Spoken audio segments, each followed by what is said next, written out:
In this presentation, we will learn how to find the modulus of a negative number. This is quite an interesting lecture. Think of this as a bonus lecture. In the previous presentation, I have given the homework problem in which we have to find the modulus of a negative number. That is why I am providing this lecture. This lecture will help you in finding the modulus of a negative number. So let's get started. Finding the modulus of a positive number is quite easy. Remember that the modulus or modulo or mod is the remainder obtained after dividing one number by another. This is quite simple, okay? Modulus is nothing but remainder obtained after dividing one number by another. For example, let's say we are interested in finding 10 mod 5. We know that 10 is completely divisible by 5. Therefore, there is no remainder left. Hence, 10 mod 5 must be equal to 0, right? What is 6 mod 5? We know that 6 is not completely divisible by 5. It will leave remainder 1, right? In other words, we can say 6 equal to 5 into 1 plus 1. In other words, we can also say that dividend is equal to divisor into quotient plus remainder. This is from the remainder theorem, right? If you remember this from the childhood. Dividend is equal to divisor into quotient plus remainder. This is dividend, this is divisor, this is quotient, and this is remainder. Fine? 6 mod 5 is 1 because 6 is not completely divisible by 5 and it will leave remainder 1. Now let me ask you this question. How did you get 6 mod 5? Easy, right? In case of 6 mod 5, we have found the smallest number closest to 6 which is divisible by 5. We know that smallest number which is closest to 6 and is also divisible by 5 is nothing but 5, right? 5 is the smallest number closest to 6 which is divisible by 5, right? After finding that number, in order to get the remainder, we must subtract 5 from 6, right? This 5 must be subtracted from 6, that is 6 minus 5. 6 minus 5 will give us 1, right? That is why we have got this remainder 1, and therefore we can say 6 mod 5 is equal to 1. Simple to understand, right? Now what about minus 6 mod 5? We have to find the smallest number which is closest to minus 6. Is it minus 5? Can we say minus 5 is the smallest number closest to minus 6? Please note that minus 5 is actually greater than minus 6. It is not smaller than minus 6. Therefore, this is not the smallest number closest to minus 6 which is divisible by 5. You can choose minus 10.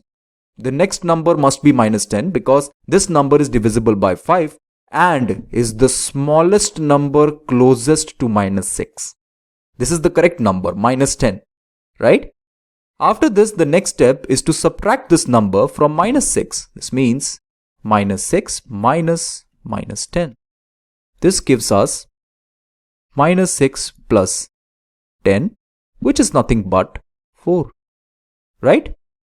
So what is minus 6 mod 5?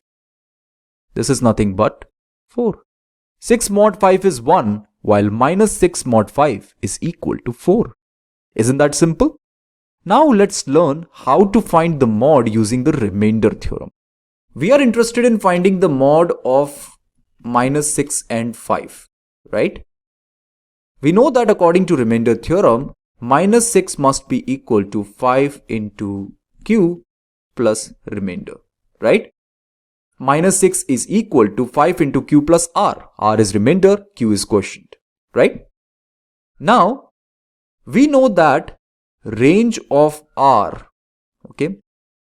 Range of r must be between 0 to 4. Isn't that so? Range of r must be between 0 and 4. Because our divisor is 5. Therefore, value of r cannot exceed 4, right? We know that r is always positive. But we want the smallest number closest to minus 6, which must be a negative number. Therefore, q must be replaced by some negative number, right? Let's say q is equal to minus 1. Let me replace this q value over here. Minus 6 is nothing but 5 into minus 1 plus r. This gives me minus 6 equal to minus 5 plus r. Minus 6 plus 5 is equal to r, which implies r is equal to minus 1, right? R is equal to minus 1. R cannot be negative. Range of r must be between 0 and 4. How can r be minus 1? Therefore, q equal to minus 1 is not correct. Let's say q is minus 2. In that case, minus 6 must be equal to 5 into minus 2 plus r. Minus 6 must be equal to minus 10 plus r. Minus 6 plus 10 must be equal to r, which implies r must be equal to 4. This is the correct answer, right? Because 4 is within the range of 0 to 4. Therefore, it is clear that minus 6 mod 5 is equal to 4. This is finding mod of negative number using the remainder theorem, right? We have to replace every time this q value by some negative number. First, we have replaced q by minus 1. We have seen that remainder is minus 1. Therefore, this is not the correct value. Then we have replaced q by minus 2. And after replacing this, we got this remainder 4, which is obviously the correct remainder, right? Now, here is one shortcut method which you must know in order to find the mod of a negative number. Let's say 6 mod 5 equal to r1. Okay?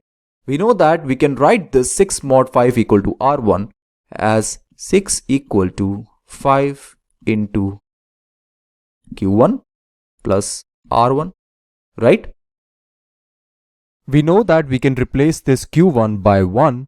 So this gives us 5 into 1 plus r1. And this is nothing but 6 minus 5 equal to r1. What about minus 6 mod 5? Let's say minus 6 mod 5 is equal to r2. Here we know that minus 6 equal to minus 10 plus r2. From here, right?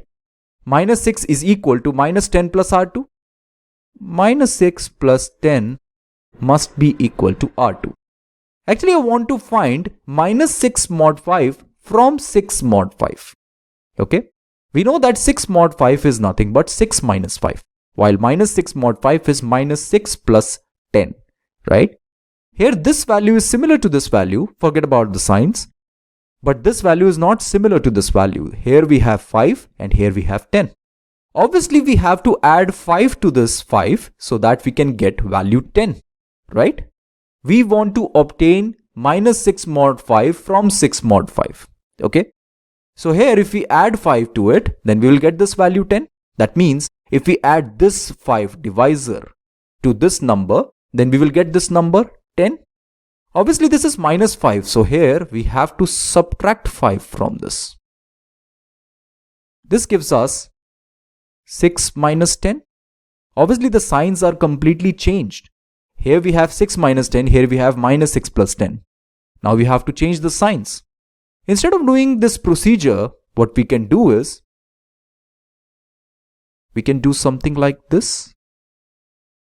5 minus 6 minus 5. Instead of 6 minus 5 minus 5, we can do 5 minus 6 minus 5, which is nothing but 5 minus 6 plus 5, which is equal to 10 minus 6, or in other words, minus 6 plus 10. Right? This is equal to R1. We can generalize this. Minus A mod B is nothing but B minus A mod B, right? In other words, minus 6 mod 5 is nothing but 5 minus 6 mod 5. We know that 6 mod 5 is nothing but 6 minus 5, and 5 minus 6 minus 5 gives us minus 6 plus 10, which is equal to 4. So we can easily find modulus of a negative number from the modulus of a positive number, right? If we want to find minus 6 mod 5, then first we will calculate 6 mod 5 and then we will subtract divisor and 6 mod 5. That is 5 minus 6 mod 5. That's it. This is the shortcut method, isn't that so? Now let's see one example. Let's say we are interested in calculating minus 15 mod 7. Okay. We know that in order to calculate minus 15 mod 7, according to the shortcut method, what we can do here, we can find 15 mod 7 first. What is 15 mod 7? 15 mod 7 is obviously 1. Now, in order to calculate minus 15 mod 7, just do this. 7 minus 1. Subtract divisor and 15 mod 7. That is 7 minus 1, which gives 6. Minus 15 mod 7 is nothing but 6. Very simple to calculate, right? Minus 15 mod 7 is nothing but 6. Here, first we have to calculate 15 mod 7, which is nothing but 1. You got the remainder, right? Just subtract divisor and the remainder. That is 7 minus 1, which is equal to 6. Isn't that simple? Now let's see one problem. What is the congruence class n5 when n is minus 3? This problem is from the previous lecture. We want to calculate minus 3 base 5. For this we must know what is minus 3 mod 5. Right? Let's calculate 3 mod 5. We know that 3 mod 5 is nothing but 3. Subtract 5 and 3. We will get 2. Right? So minus 3 mod 5 is equal to 2. Right? Here in this case, obviously you must include minus 3. Then you must include minus 3 plus 5, which is equal to 2. You know that 2 mod 5 is also equal to 2. Right? Then you must add 5 to it in order to get 7. 7 mod 5 is also 2. And so on. Here we must subtract minus 3 and 5. This will give us minus 8 and so on. Right? So this is our answer. Okay? The congruence class n5 when n is minus 3 is this. Okay friends, this is it for now. Thank you for watching this presentation.